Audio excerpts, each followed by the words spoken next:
ఏమండి, కాఫీ తీసుకోండి. పవిత్ర నిద్రలేచిందా? నేను చూడలేదండి, వెళ్ళి చూసిరానా? వద్దొద్దు, వద్దులే లక్ష్మమ్మ, ఎందుకు డిస్టర్బ్ చేయటం, పడుకోని. రాత్రి పవిత్ర ఒంటరిగా ఊరెళ్తానని మనకు చెప్పిన దగ్గర నుంచి అసలు తెల్లవార్లు నిద్ర పట్టలేదండి. నేను మాత్రం నిద్రపోయానా? రాత్రంతా అదే భయంతో గడిపాను. ఏదో రాత్రి నిద్రమత్తులో అలా అని ఉంటుంది, అంతే కదండి? లేదంటే ఈ పాటికే రెడీ అయ్యి ఉండేదిగా. నాకు కూడా అదే అనిపిస్తోంది. కలత నిద్ర వల్ల వచ్చిన ఏదో కల వల్ల అలా మాట్లాడుంటుంది. ఇప్పుడు మర్చిపోయి నిద్రపోతూ ఉంటుంది. పోన్లే, మంచిదేగా. తర్వాత కూడా రాత్రేంటి అలా మాట్లాడావని అమ్మాయి గుర్తు చేయకు. లేదండి, ఆ ఊసే తీసుకురాను. హా, అనవసరంగా ఆదిబాబుకు ఫోన్ చేసి ఇబ్బంది పెట్టినట్టున్నావండి. దగ్గరలోనే ఉన్నాం, వచ్చేస్తున్నావని ఇందాకే నాకు ఫోన్ చేసి చెప్పాడు.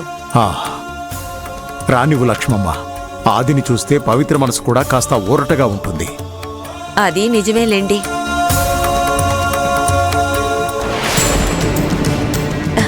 ఏమండి, అటు చూడండి.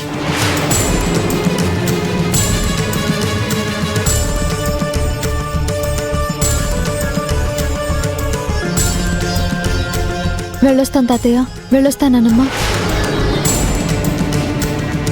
ఎక్కడికెళ్తున్నావు పవిత్ర? ఊరు వెళ్తున్నానని రాత్రి చెప్పాను కదా తాతయ్య. ఏదో నిద్రమత్తులో అలా అన్నావని అనుకున్నాం కాని నిజంగానే వెళ్తున్నావా? అవును. చూడమ్మా పవిత్ర, వెళ్లే ఊరు చెప్పవు, నేను తోడుగా వస్తానంటే ఒప్పుకోవు. ఈ టైంలో ఒంటరిగా ఎలా పంపించగలం చెప్పు? అవునమ్మా, మీ తాతయ్యని వెంట తీసుకెళ్ళు. ఒక్కదానివే వెళ్ళొద్దమ్మా. నేను ఎవరిని తోడు తీసుకువెళ్ళలేనానమ్మా, ఒక్కదాన్నే వెళ్ళాలి. పోనీ ఎక్కడికి వెళుతున్నావో, ఎందుకు వెళుతున్నావో చెప్పైనా వెళ్ళమ్మా. నేనిప్పుడు మీకు ఏమీ చెప్పలేనానమ్మా, కానీ ఒకటి మాత్రం చెప్పగలను. ప్రతి బిడ్డకి తల్లి పడే కష్టం పెరిగేటప్పుడు తెలుస్తుంది అంటారు. కానీ నా బిడ్డకి మాత్రం కడుపులో ఉన్నప్పుడే ఈ తల్లి కష్టం తెలియాలి. నాలాగే నా బిడ్డని కష్టాలు ఎదుర్కొనేలా పెంచుతాను. అందుకోసమే వెళ్తున్నాను.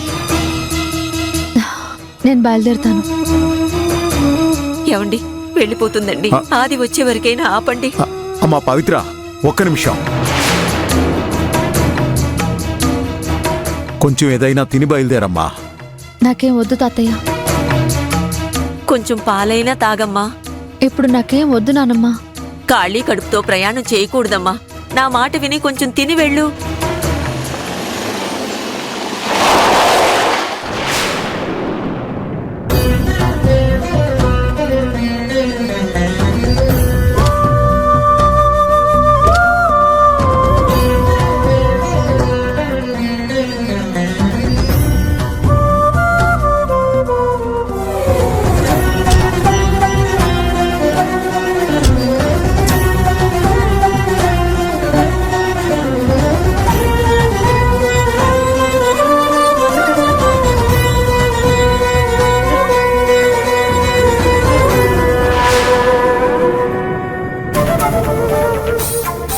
నీకు చెప్పడం మర్చిపోయాను పవిత్ర. నిన్ను చూడ్డానికి వస్తానని ఆది ఫోన్ చేసి చెప్పాడు. కానీ ఇంత పొద్దునే వస్తాడనుకోలేదు కదండి? అవునవును, అస్సలు అనుకోలేదు. అది కూడా నువ్వు ఊరు బయలుదేరే లోపలే వస్తాడని అస్సలు అనుకోలేదు. ఇంకా ఆపండి. మీరే ఆదికి ఫోన్ చేసి ఆదిని రమ్మని చెప్పుంటారు. లేదంటే రాత్రికి రాత్రి బయలుదేరి ఎందుకు వస్తారు? అయినా వాడు రావాలనుకుంటే నాకే ఫోన్ చేసేవాడు. మీకెందుకు ఫోన్ చేస్తాడు? ఎందుకు తాతయ్య ఇలా ఇబ్బంది పెడతారు? హాయ్ పవి, హాయ్ తాత్, హాయ్ బామ్స్. హాయ్ పవి. పొద్దున్నే రెడీ అయ్యావు, ఎక్కడికి వెళ్తున్నావు పవి? గుడికా? కొద్దిసేపు వెయిట్ చేయి, ఫ్రెష్ అప్ అయి మేమిద్దరం కూడా వచ్చేస్తాం. ఆది భలే కవర్ చేశాడు కదండి? అవును. కవర్ చేయకు ఆది. వీళ్ళు ఫోన్ చేస్తేనే మీ ఇద్దరు వచ్చారని నాకు తెలుసు. ఏమే, తాతయ్య వాళ్ళు ఫోన్ చేస్తేనే మేము రావాలా? మాకు మీవుగా నిన్ను చూడాలనిపించి రాకూడదా?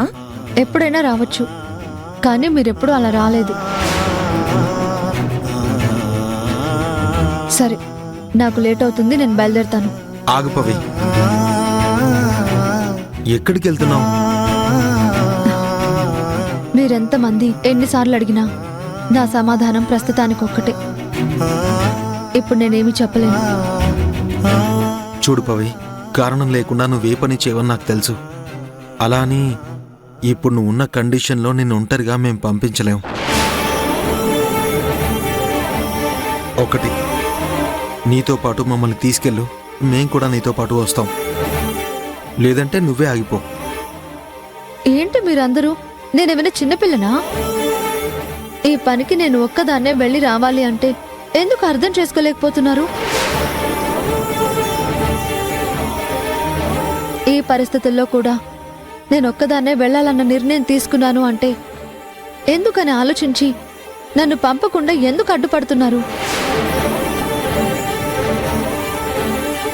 మేం కూడా అదే అడుగుతున్నాం పవి.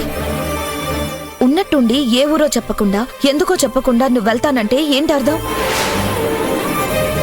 నీకుండే కారణం నీకుండొచ్చు, కాదనట్లేదు. నీ వెంట మేం కూడా వస్తామని చెప్తున్నావు. హ, మా టెన్షన్ని కూడా నువ్వు అర్థం చేసుకోవాలి పవి. అవును పవి, ఎక్కడికైనా పర్లేదు, మేం కూడా నీతో పాటు వస్తాం.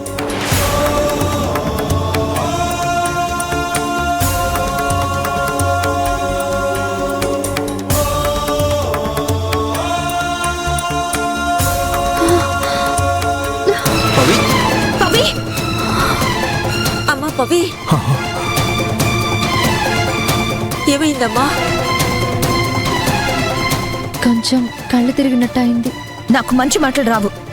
ఈ కండిషన్లో నువ్వు ఒక్కదానివే ఎలా వెళ్ళాలనుకున్నావు?